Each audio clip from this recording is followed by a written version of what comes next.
Alhamdulillah, berkat izin Allah Subhanahu wa Ta'ala, tugas UAS ini akhirnya bisa tersusun dengan baik. Ya, dalam rangkuman ini teman-teman, saya akan mencoba merangkum berbagai materi yang sudah saya pelajari atau yang sudah saya bahas di 7 video sebelumnya. Ya, mulai dari prinsip dasar keuangan syariah sampai pada perkembangan perbankan syariah, transformasi peran Bank Indonesia dan juga otoritas jasa keuangan, serta sampai pada tantangan dan peluang yang sedang dihadapi industri syariah di Indonesia. Teman-teman, materi ini saya buat sebagai bentuk pemahaman ya, jadi bukan hanya untuk memenuhi tugas UAS, tetapi sebagai bentuk pemahaman atas pelajaran yang sudah saya berikan, atas materi yang sudah di-sharing ya selama perkuliahan ini. Tentu masih banyak kekurangan, saya sadari itu dan saya akui itu, tapi semoga apa yang saya sajikan, apa yang saya sampaikan bisa membantu, bisa memberikan gambaran ya yang lebih jelas dan ya lebih utuh untuk terkait dengan bagaimana keuangan syariah itu bekerja dan berkembang di Indonesia. Ucapan terima kasih juga saya ucapkan kepada dosen pengampu yang sudah membimbing dan juga memberikan banyak ilmu ya sepanjang semester ini. Semoga tugas ini bermanfaat dan bisa menjadi tambahan pengetahuan bagi saya khususnya atau terutama, dan juga bagi banyak orang. Ya teman-teman, perkembangan keuangan dan perbankan syariah di Indonesia bukan hanya perjalanan sebuah industri, tetapi perjalanan sebuah sistem ya yang dibangun secara bertahap oleh regulator, lembaga pendukung, industri halal sampai pada masyarakat. Dalam beberapa tahun terakhir, transformasi yang terjadi dapat dirasakan secara nyata, mulai dari digitalisasi, pembayaran syariah, kemudian penguatan regulasi, kemudian restrukturisasi kelembagaan, sampai pada penguatan ekosistem ekonomi syariah secara nasional.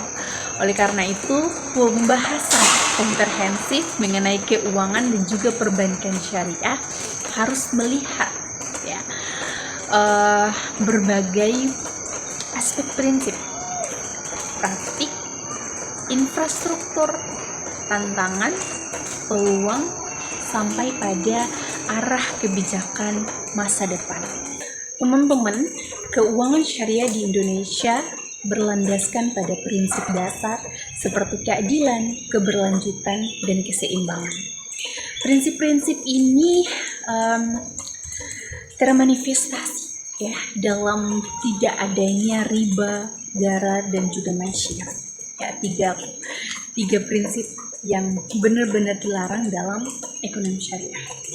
Transaksi berbasis bagi hasil, kemudian bekerja sama, dan aset nyata menjadi fondasi operasionalnya. Pada tahap praktik teman-teman, sistem perbankan syariah itu harus mampu menjalankan nilai-nilai ini dalam bentuk produk teknis ya, seperti murabahah ya, kemudian ada musyarakah juga, ada mudharabah, ada izarah, dan ya wakalah yang pastinya. Nah, dengan kata lain, sistem syariah itu bukan hanya sekedar sistem tanpa bunga, tetapi sistem yang menekankan etika dan keberkahan dalam setiap transaksi. Ya, jadi perbankan syariah itu membutuhkan proses operasional yang matang, mulai dari manajemen resiko, kemudian struktur pembiayaan, sampai pada mekanisme pengawasan. Jadi di Indonesia teman-teman, model pengawasan lembaga keuangan mengalami suatu perubahan yang sangat besar ya. Nah, melalui pembentukan otoritas jasa keuangan atau yang biasa kita kenal sebagai OJK. Jadi sebelum OJK ini lahir, kita sudah tahu bahwa Bank Indonesia tuh pasti menjalankan dua peran besar gitu ya. Jadi sebelum hadirnya otoritas jasa keuangan ini, Bank Indonesia yang menghandle ya dua peran besar. Apa aja? Yang pertama ada menjaga stabilitas moneter sekaligus mengawasi bank. Kemudian teman-teman tahu tidak, beban ini terlalu besar untuk satu lembaga saja, sehingga pada tahun 2017 lahirlah Otoritas Jasa Keuangan sebagai pengawas mikroprudensial bagi seluruh lembaga keuangan. Teman-teman, transformasi peran Bank Indonesia setelah hadirnya Otoritas Jasa Keuangan merupakan salah satu perubahan paling penting dalam sejarah keuangan Indonesia. Bank Indonesia beralih fokus ke stabilitas moneter, makroprudensial, dan sistem pembayaran. Sementara Otoritas Jasa Keuangan dia memiliki wewenang ataupun tugas mengurusi perbankan individual, kesehatan lembaga, risiko kredit, dan ya, tata kelola. Nah, pemisahan ini membuat Bank Indonesia tuh bisa lebih fokus ya pada kebijakan besar seperti seperti suku bunga gitu. Kemudian inflasi ya, likuiditas nasional, dan juga stabilitas nilai tukar. Jadi digitalisasi sistem pembayaran seperti KRIS, kemudian ada BI Fast, dan gerbang pembayaran nasional itu menjadi salah satu pencapaian besar Bank Indonesia, teman-teman ya. Nah, ke pengembangan ekonomi syariah.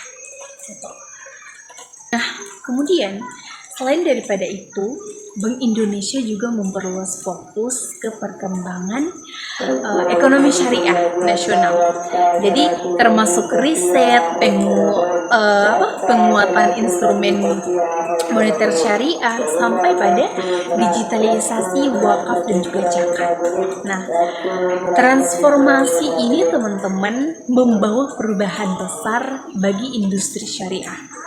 Jadi kebijakan makroprudensial syariah itu memperkuat daya tahan bank syariah. Sementara digitalisasi sistem pembayaran syariah itu dapat membuka peluang baru ya bagi masyarakat untuk bertransaksi secara syariah. Nah, dengan demikian, kehadiran Otoritas Jasa Keuangan itu bukan mengurangi Bank Indonesia, mengurangi Bank Indonesia dalam menjalankan perannya, tetapi memperjelas ya batas kewenangan dan juga memperkuat aktivitas sistem keuangan. Kemudian KRIS Syariah sampai pada Big Data Analytics menjadi fondasi layanan syariah. Nah, efisiensi transaksi, kemudian keamanan data, dan keterjangkauan layanan itu juga menjadi prioritas utama. Nah, dalam konteks ini, Bank Indonesia itu harus terus memperkuat blueprint sistem pembayaran dan infrastruktur digital agar apa?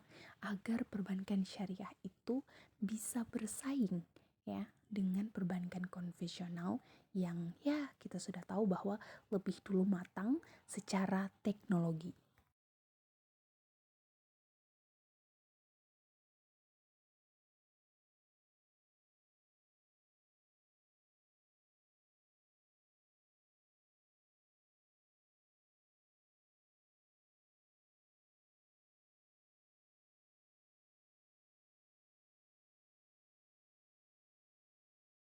Nah, selain infrastruktur, ekosistem pendukung juga memainkan peran penting.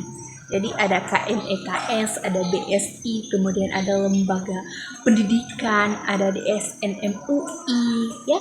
Kemudian ada industri halal dan UMKM halal. Nah, setiap lembaga ini bekerja dalam rantai panjang ya, yang saling menguatkan. Jadi industri halal itu yang berkembang pesat, mulai dari makanan, kosmetik, fashion, sampai pada pariwisata. Nah, hal ini tuh bisa membuka sebuah peluang yang sangat besar bagi bank syariah untuk menyediakan pembiayaan. Nah, jadi UMKM halal yang jumlahnya sudah mencapai jutaan unit usaha dapat menjadi motor ekonomi syariah nasional. Ya, jika diberikan dukungan pembiayaan yang tepat. Nah, teman-teman, meskipun memiliki banyak peluang, perbankan syariah itu juga menghadapi sejumlah tantangan literasi masyarakat yang masih kategori rendah. Banyak masyarakat belum memahami perbedaan fundamental antara syariah dan juga konvensional. Jadi sumber daya manusia syariah itu juga belum merata kualitasnya gitu ya. Tidak semua bank itu memiliki tenaga ahli di bidang fikih muamalah. Jadi dominasi akad murabahah juga menjadi persoalan. Karena apa? Karena membuat bank syariah itu terasa lebih mirip dengan bank konvensional. Nah, jadi infrastruktur teknologi di sebagian bank syariah itu masih tertinggal.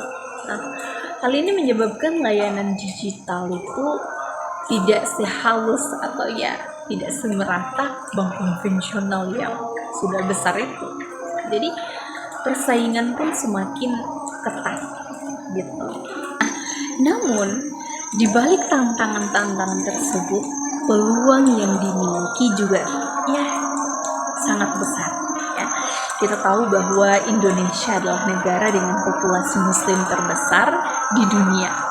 Literasi bisa dikejar, teknologi bisa dikembangkan, tetapi pasar yang menjadi inti bisnis tidak bisa ditiru atau dipindahkan.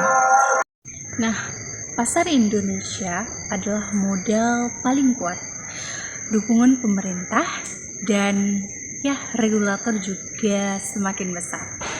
Keberadaan KNEKS, kebijakan fiskal syariah, instrumen moneter syariah, serta penguatan sistem pembayaran syariah. Semua dapat memperluas ruang gerak industri. Teman-teman, di samping itu, perkembangan ekonomi digital membuka ruang kesempatan yang begitu besar. Ada fintech syariah, kemudian mulai dari mobil banking syariah, investasi syariah digital, sampai pada marketplace industri halal.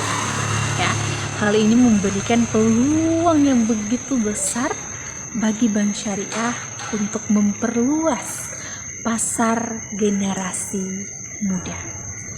Teman-teman, kondisi ini membuat perbankan syariah itu berada pada fase emas. Semua masa ketika peluang sedang terbuka selebar-lebarnya dan industri harus bergerak lebih cepat untuk memanfaatkannya. Nah, teman-teman, ke depan arah kebijakan keuangan syariah Indonesia mengarah pada 3 fokus besar. Apa aja? Yang pertama, memperkuat digitalisasi dan infrastruktur layanan syariah. Kemudian yang kedua, yaitu memperluas pembiayaan syirkah agar esensi syariah tetap terjaga. Kemudian yang ketiga, yaitu membangun sinergi yang lebih kuat antara regulator, industri, akademisi, dan masyarakat yang pastinya. Nah, dengan langkah-langkah ini, Indonesia tidak hanya menjadi pengguna keuangan syariah, tapi juga menjadi produsen utama yang mampu bersaing secara global. Teman-teman, pada akhirnya seluruh perjalanan keuangan dan perbankan syariah Indonesia itu dipandu oleh satu tujuan utama, yakni membangun sistem ekonomi yang berkeadilan, berkelanjutan, dan membawa manfaat seluas-luasnya bagi masyarakat. Tantangan ini mungkin terlihat besar, tetapi peluangnya juga tak kalah jauh besar gitu. Dengan kebijakan yang tepat, pendidikan yang kuat, digitalisasi yang cepat, dan dukungan masyarakat, industri keuangan syariah di Indonesia akan terus tumbuh, berkembang, dan menjadi salah satu pilar utama ekonomi nasional di masa depan. Wow, sungguh luar biasa bukan? Jadi kita, masyarakat sekaligus akademisi, mari berikan yang terbaik untuk Indonesia, terutama pada ekonomi nasional di masa depan. Nah, teman-teman, berdasarkan seluruh pembahasan yang terkumpul, dapat saya simpulkan bahwa perkembangan keuangan dan perbankan syariah di Indonesia merupakan perjalanan panjang yang melibatkan berbagai aspek, mulai dari regulasi, lembaga pendukung, serta kesiapan masyarakat. Nah, transformasi besar juga terjadi ketika kewenangan kewenangan pengawasan perbankan syariah dialihkan dari Bank Indonesia kepada Otoritas Jasa Keuangan, sehingga Bank Indonesia dapat fokus pada stabilitas moneter, kebijakan makroprudensial, dan pengembangan sistem pembayaran syariah yang modern dan digital. Teman-teman, digital menjadi pendorong. Jadi digitalisasi itu dia menjadi pendorong utama pertumbuhan industri syariah di era saat ini. Seperti yang sudah kita tahu, ada kris syariah, kemudian ada mobile banking syariah, ada instrumen moneter syariah, serta pengembangan ekosistem UMKM halal telah membuka ruang bagi industri untuk tumbuh lebih cepat dan inklusif. Nah, meskipun begitu, tantangan seperti rendahnya literasi, kemudian dominasi angka tertentu, dan ketertinggalan teknologi masih harus terus dihadapi. Namun kita tahu bahwa peluang ini yang dimiliki oleh Bank Syariah itu jauh lebih besar. Kita tahu sendiri bahwa populasi muslim terbesar di dunia itu ada di Indonesia. Dukungan pemerintah, pertumbuhan industri halal, serta minat generasi muda terhadap layanan syariah. Jika tantangan tersebut dapat dikelola secara tepat dan peluang dioptimalkan, yakin dan percayalah bahwa perbankan syariah Indonesia bisa berpotensi menjadi salah satu pilar utama ekonomi nasional, sekaligus pemain penting dalam ekonomi syariah global. Teman-teman, demikianlah penyelesaian materi UAS, penyusunan teman-teman, demikianlah teman-teman, selain daripada itu, materi saya terkait dengan peran generasi muda dalam masa depan keuangan syariah Indonesia. Kita berbicara tentang masa depan keuangan dan perbankan syariah di Indonesia. Tidak cukup hanya melihat tantangan dan peluangnya saja, yang ada pada saat ini. Harapan yang besar jauh lebih penting, yaitu bagaimana seluruh elemen sistem, mulai dari regulator, industri, sampai pada masyarakat mampu membaca arah perubahan dan menyiapkan strategi jangka panjang. Keuangan syariah itu tidak bisa berkembang dengan pendekatan lama, di tengah dunia yang bergerak sangat cepat ini. Oleh karena itu, diperlukan orientasi masa depan yang jelas dan adaptif. Nah, salah satu arah strategis yang paling utama adalah penguatan inovasi produk syariah. Selama ini, perbankan syariah itu masih cenderung mengandalkan produk-produk yang bersifat konvensional, dalam bentuk syariah, terutama adalah akad murabahah. Nah, ke depan, bank syariah itu dituntut untuk bisa mengembangkan produk berbasis kemitraan, seperti musyarakah, mudharabah, secara lebih kreatif. Nah, termasuk dalam pembiayaan, termasuk dalam pembiayaan sektor produktif, startup halal, dan industri kreatif.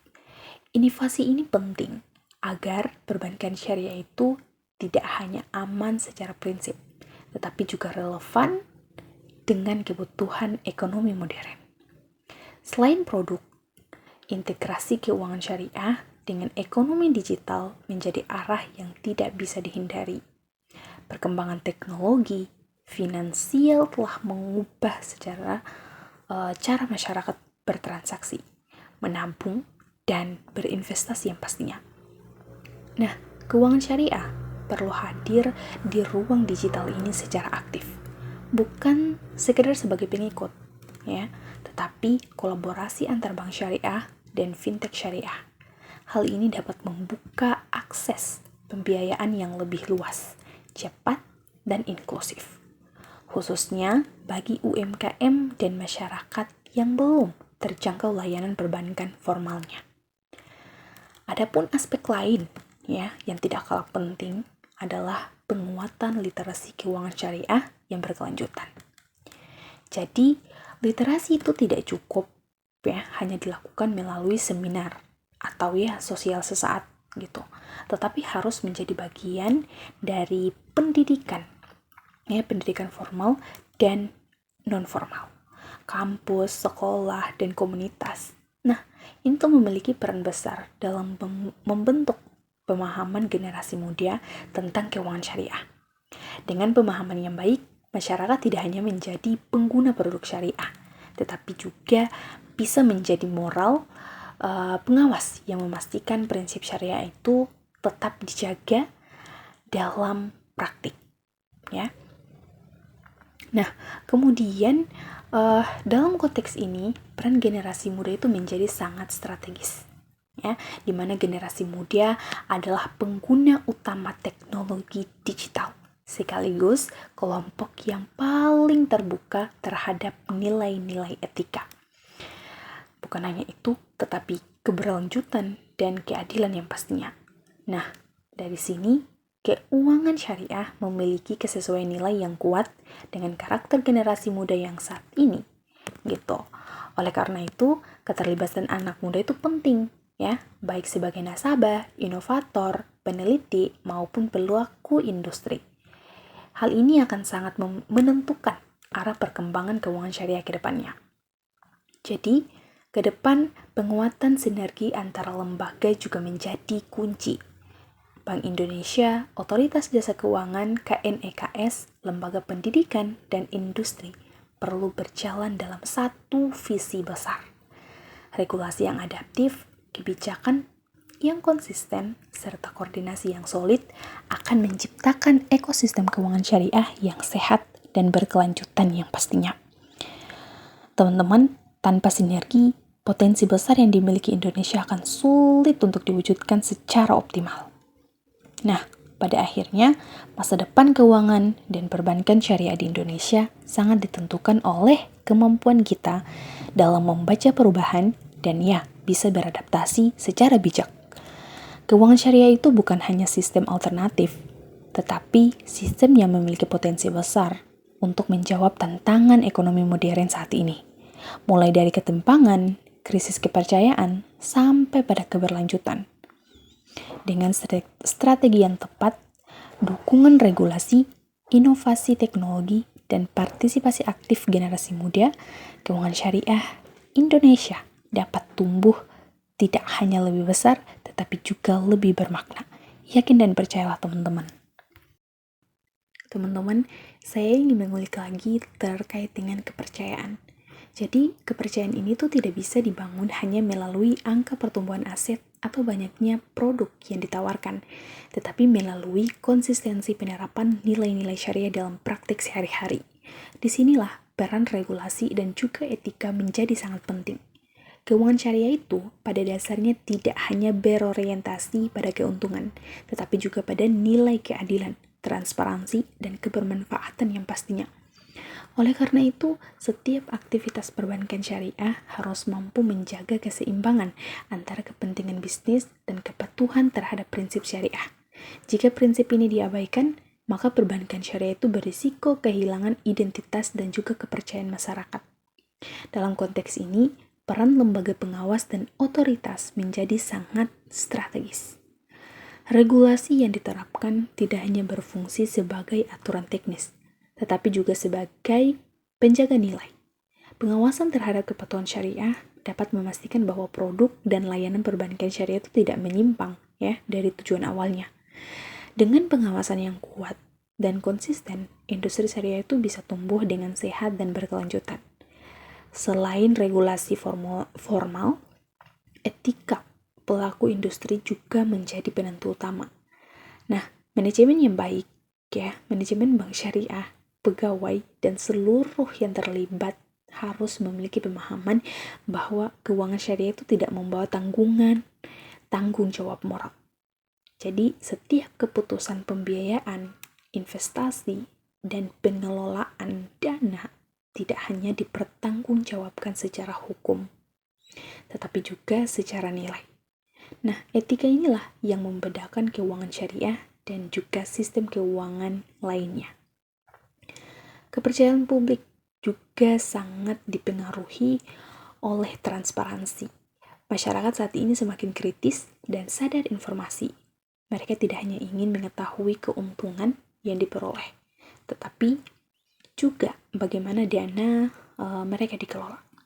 Oleh karena itu, keterbukaan informasi, pelaporan yang jujur, serta komunikasi yang jelas menjadi kebutuhan mutlak bagi perbankan syariah. Transparansi yang baik dapat memperkuat loyalitas nasabah dan juga meningkatkan citra industri syariah secara keseluruhan. Nah, lebih jauh lagi teman-teman, penerapan nilai syariah dalam keuangan modern juga berkaitan erat dengan isu keberlanjutan.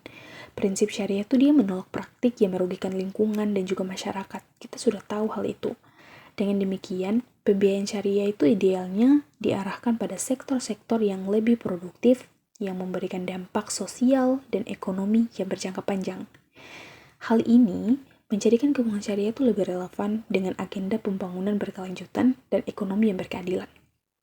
Jadi, dengan menjaga konsistensi nilai, etika, dan regulasi, keuangan dan perbankan syariah tidak hanya akan tumbuh secara kuantitatif, tetapi juga secara kualitatif. Kepercayaan yang terjaga akan menjadi modal sosial yang sangat berharga bagi keberlangsungan industri di masa depan. Yaps, benar banget.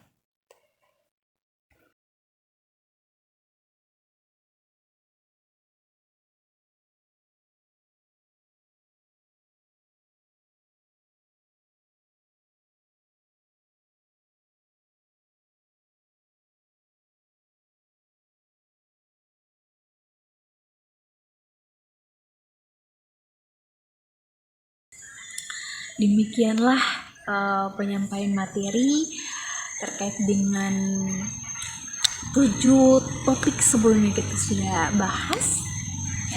Saya menyadari bahwa materi ini masih memiliki banyak keterbatasan, masih jauh dari kata sempurna. Ini dapat memberikan gambaran yang lebih utuh mengenai arah, dinamika, dan masa depan keuangan syariah di Indonesia. Semoga materi ini dapat menjadi referensi tambahan dalam memahami bagaimana prinsip syariah diterapkan dalam dunia keuangan modern, serta bagaimana industri ini dapat terus berkembang melalui inovasi, kolaborasi, dan komitmen. Atas segala perhatian dan kesempatan yang diberikan, saya, Sari Masugi, mengucapkan terima kasih. Semoga pengetahuan yang saya bagi dapat memberikan manfaat dan pengetahuan untuk kita semua, ya, bisa menjadi amal ilmu ke depan. Itu saya ucapkan terima kasih. Wassalamualaikum warahmatullahi wabarakatuh. Bye bye.